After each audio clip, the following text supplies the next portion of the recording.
Hello friends, आज हम लोग बात करने वाले हैं एक नए चैप्टर के बारे में। इस चैप्टर का नाम है वाइल्ड डक। ये चैप्टर आपके इंग्लिश बुक गुलमोहर की दूसरी चैप्टर है।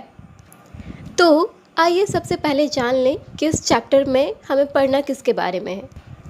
ये पूरा चैप्टर एक पिता और उसके बेटे के इर्द गिर्द हमें घूमती हुई नज़र आएगी। तो चलिए स्टार्ट करते हैं इसे। एक पहाड़ की तरफ इशारा करते हुए पिता अपने बेटे से कहता है कि वे उस तरफ से आएंगे। वो यहाँ पर वाइल्ड डक के बारे में बात कर रहे हैं जिसका वे दोनों शिकार करने के लिए आए हुए थे। यहाँ हमें दिखाया जाता है कि पिता और बेटा दोनों ही एक छोटे से स्थिर बोट में बैठे हुए हैं अपने गन्स को रेडी करके।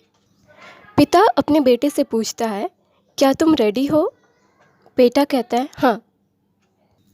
फिर पिता अपने बेटे से कहता है कि वे लोग उस तरफ से बादलों में उड़ते हुए आएंगे बहुत तेज़, और तुम्हें पूरी तरह तैयार रहना पड़ेगा। तुम्हें तेज़ी से उनको शूट करना पड़ेगा। मिनट बाय मिनट टाइम बीत रहा है और दोनों ही अपने गन को रेडी करके रखे हुए हैं। यहाँ दोपहर के बाद की बात की जा रही है। फिर पिता पूछता है, क्या तुमने अपने गन को लोड करके रखा है, मतलब उसके अंदर गोलियां डाल के रखी है पूरी तरह? बेटा कहता है हाँ, मैंने रख ली है।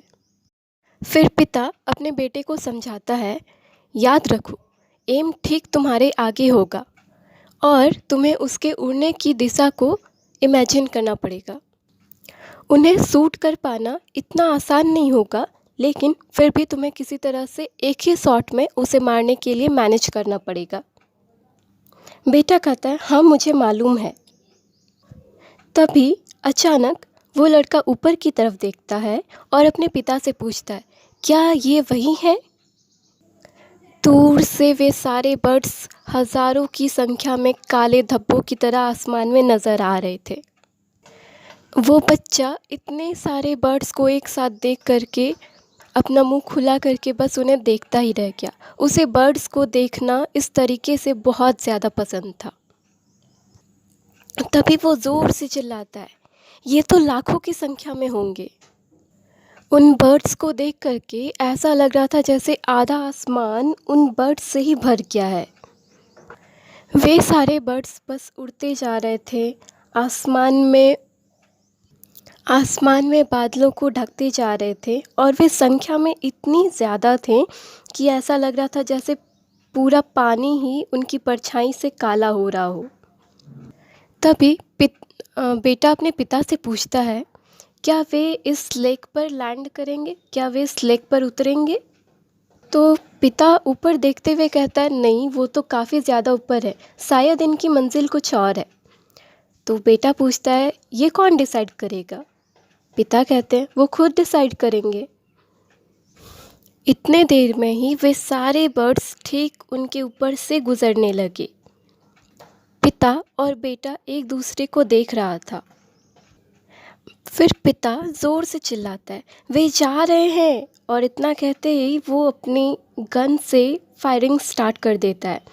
और जब तक उसकी गन खाली नहीं हो जाती तब तक वो लगातार अपने बुलेट्स को गन से निकालते जाता है। एंड अनफॉर्चुनेटली उसके गन से एक भी बुलेट उन बर्ड्स को नहीं लगती है, और तब वो कहता है कि ये सारे बर्ड्स कुछ ज़्यादा ही ऊपर है।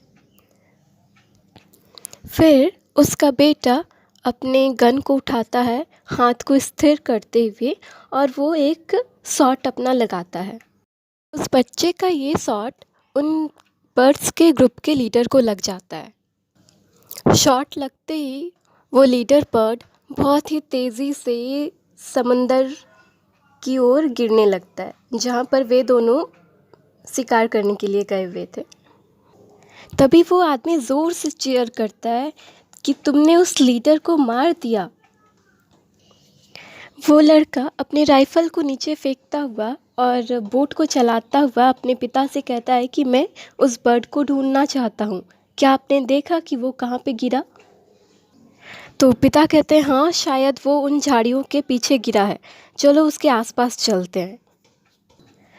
जब वो लीडर बर्ड गिर मर के नीचे गिर रहा होता है तो उसी टाइम पे बाकी उसके पीछे जो उनके साथी थे वे सब भी ओशन में उतर आते हैं।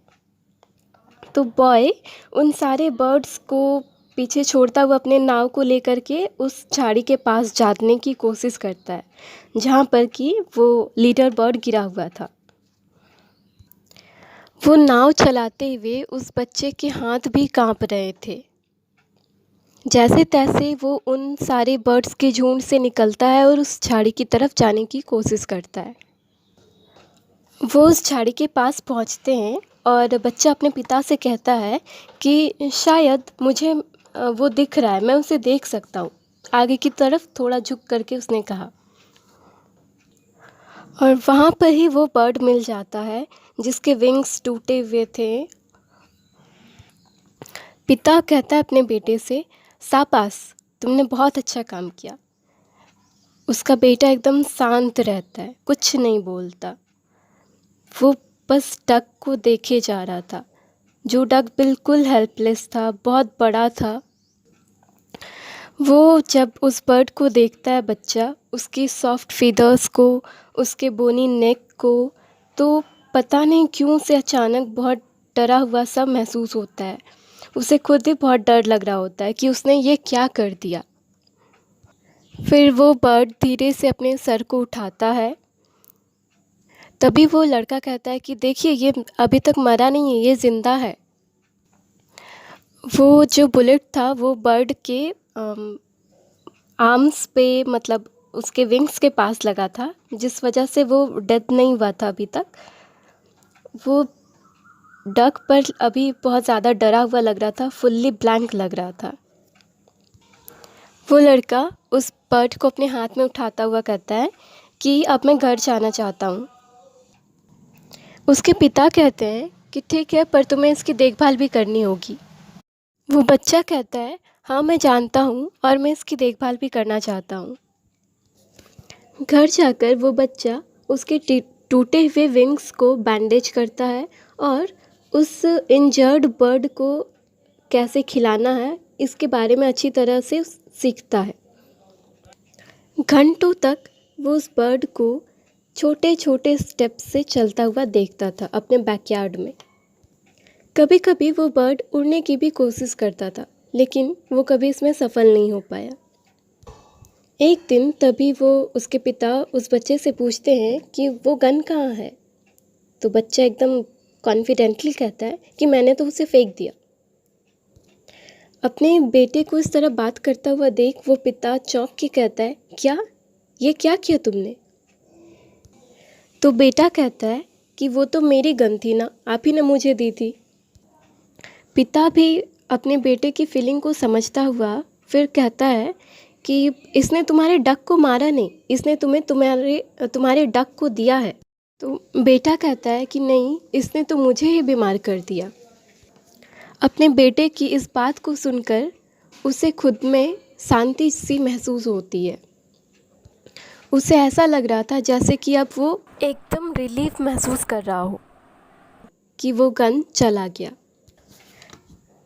सो फ्रेंड्स, इस पूरी स्टोरी से हम लोग ये कंक्लूड कर सकते हैं कि भले ही उस लड़के ने उस बर्ड को इंजर किया हो, लेकिन जब उसने खुद अपनी आंखों से उस बर्ड को दर्द में कराहते हुए देखा तो कहीं ना कहीं वो गिल्टी फील कर रहा था। इसलिए उसने अपनी गन वहीं फेंक दी और उस बर्ड को उठा के अपने साथ ले आया। उसे उन बेज़ुबान बर्ड्स का शिकार करके बिल्कुल भी अच्छा नहीं लग रहा था और अपने बेटे के इस बर्ताव को देख करके, उन बर्ड्स के प्रति प्यार को देखकर उस पिता में भी चेंजिंग आ जाती है और वो अपने बेटे से नाराज़ होने के बजाय उसकी बात से सहमत होता है, खुश होता है और रिलीफ महसूस करता है। सो moral of the story, the wild duck, is that we should not hunt birds or animals merely for our pleasure or for any other reason.